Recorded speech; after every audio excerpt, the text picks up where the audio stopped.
Olá, tudo bem? Você sabia que você não pode viver de apagar incêndios no teu trabalho, né? Na sua consultoria, na sua assessoria, quando você trabalha nos serviços de alimentação ou no comércio de alimentos? Por quê? Porque os profissionais que vivem só apagando incêndio normalmente são cansados e desmotivados. Quem são esses profissionais, né? Normalmente são profissionais de qualidade, que trabalham muito, correm o dia todo, resolvem um monte de problema, mas não veem resultado de fato das suas ações e geralmente não se sentem reconhecidos. Por que isso? Isso é falta de planejamento, de ter de fato um planejamento mensal, anual, diário, né? Com clareza de tudo que tem que ser feito, né? Com metas claras, com os resultados que pretendem atingir definidos, tá? Então, eu sou Daniele Leal e eu vim aqui compartilhar os primeiros passos para elaborar o seu planejamento. Vou definir e vou te contar como é que eu faço, tá bom? Vamos lá. O primeiro passo é definir onde eu vou fazer esse planejamento. Eu, por exemplo, uso planilha de Excel compartilhada em nuvem. E aí o meu cliente consegue acessar, considerando que eu tenho uma consultoria e uma equipe de nutrição, trabalhando junto. Mas se você é funcionário de uma empresa, você tem teu planejamento compartilhado com os envolvidos e com a direção da empresa, por exemplo.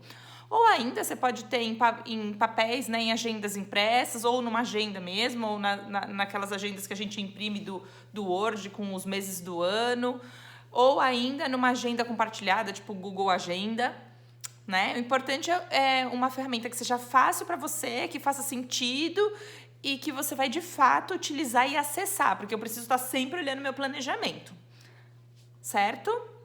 Segundo passo, e esse, na minha opinião, é assim um dos mais importantes, é ter a lista, é definir tudo o que precisa ser feito durante o ano. Eu vou pensar agora, eu vou falar de uma agenda anual. Então, vamos lá.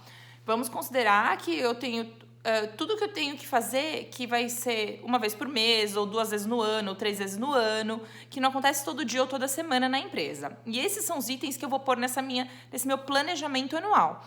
Por exemplo, as auditorias que vão ser feitas, limpeza da caixa d'água,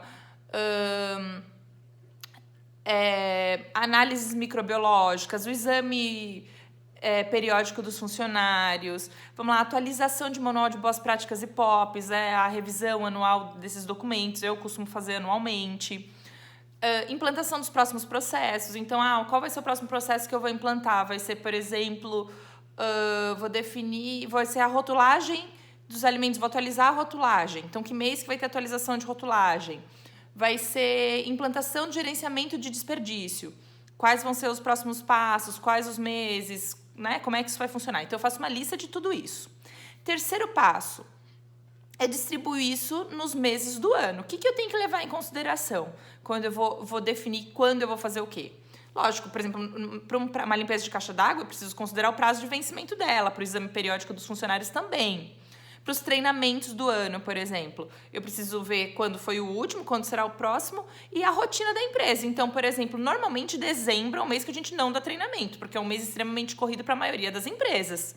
Só se realmente for uma empresa, por exemplo, uma cozinha industrial que tem um movimento bem menor em dezembro, porque parte dos funcionários que são os clientes daquela cozinha, estão de férias. Aí é uma situação diferente, mas a maioria dos serviços de alimentação, padaria, food service, quase todo mundo está trabalhando muito em dezembro. Então, a gente não marca treinamento. Se eu vou mandar as análises microbiológicas, eu tenho que considerar um mês que tenha menos gastos do ano. E assim vai. Então, eu distribuo considerando vários fatores que podem influenciar essa agenda. O próximo passo, e muito importante também, acho que tanto quanto a lista dos itens é o alinhamento desse planejamento com a direção da empresa. Então, eu vou marcar uma reunião com a direção, eu vou apresentar esse planejamento, uma proposta, né, esse planejamento como sendo uma proposta, e vou ver se ele está de fato alinhado com os interesses e metas dessa empresa. É interessante que quando eu faço esse treinamento, quando eu vou montar esse planejamento, eu já tenho essa noção. Mas ok, esse é o momento que eu vou entender se faz sentido para a empresa que eu estou propondo, o que mais a empresa espera que eu faça ali dentro. De repente eu estou focada em gerenciamento de desperdício e eles de repente pedem uma urgência em ficha técnica, né? Então eu mudo esse planejamento. De repente eu estou considerando que aquele tal mês vai poder mandar uma leva de itens para fazer uma análise microbiológica e de repente a empresa entende que aquele mês eles vão precisar economizar dinheiro por tal coisa.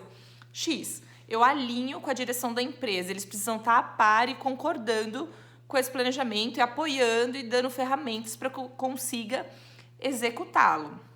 Depois que tudo isso estiver, estiver ok, o próximo passo é colocar em prática, né? Então eu preciso pegar, eu não tinha um planejamento, agora, por exemplo, eu tenho.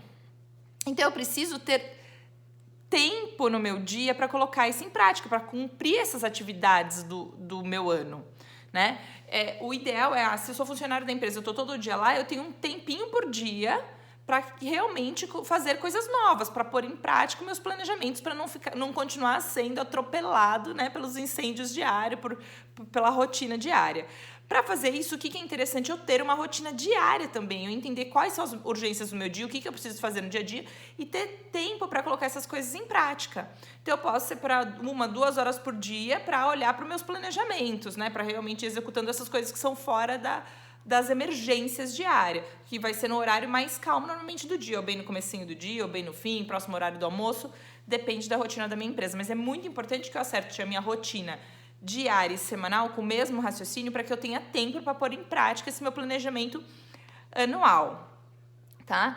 Uma dica muito importante para o planejamento dar certo é que o meu planejamento seja compartilhado de fato e que eu tenha um lugar... Hoje, eu, por exemplo, que faço na planilha de Excel e compartilho com a direção da empresa, né? Então, quem vê hoje os meus planejamentos? Então, a nutricionista responsável por ir na empresa, considerando uma empresa de consultoria, o cliente, né, o proprietário, a direção dessa empresa acessa esse documento e eu acesso esse documento. E aí, o que é importante fazer? Todo fim de mês vai dando ok e colocando em tudo que foi feito, tem a data para dizer quando foi feito e se não foi feito o planejamento, por que não foi e para quando passou. E aí a pessoa vai, né, o responsável por isso, vai e ajusta no mês que vai ser executada aquela tarefa. Porque é muito legal que alguém acompanhe o seu planejamento, porque isso é um fator motivacional, né? Você sabe que tem alguém vendo o que você está fazendo. E quando você vê aquele monte de ok no fim do mês, você tem a sensação de estar cumprindo, sabe, o que você deve cumprir. Você tem uma sensação de organização. Além do mais, quando você tem todas as suas rotinas, os seus deveres, né, o que você tem que fazer, tudo ajustado, alinhado, com prazo, com data, a cobrança mental diminui muito, você fica mais tranquilo, porque você já sabe o que você tem que fazer. Mesmo que você vai ter suas urgências diárias e sim, apagar um incêndio de vez em quando, isso não vai mais ser o principal ponto, o principal item que consome o seu tempo no dia a dia. É isso aí. E não precisa esperar o ano acabar para fazer seu planejamento do ano seguinte. Pode começar agora mesmo do restante do ano. E aí, no fim do ano, em dezembro ou janeiro, já faz o do ano seguinte, tá bom? Um beijo!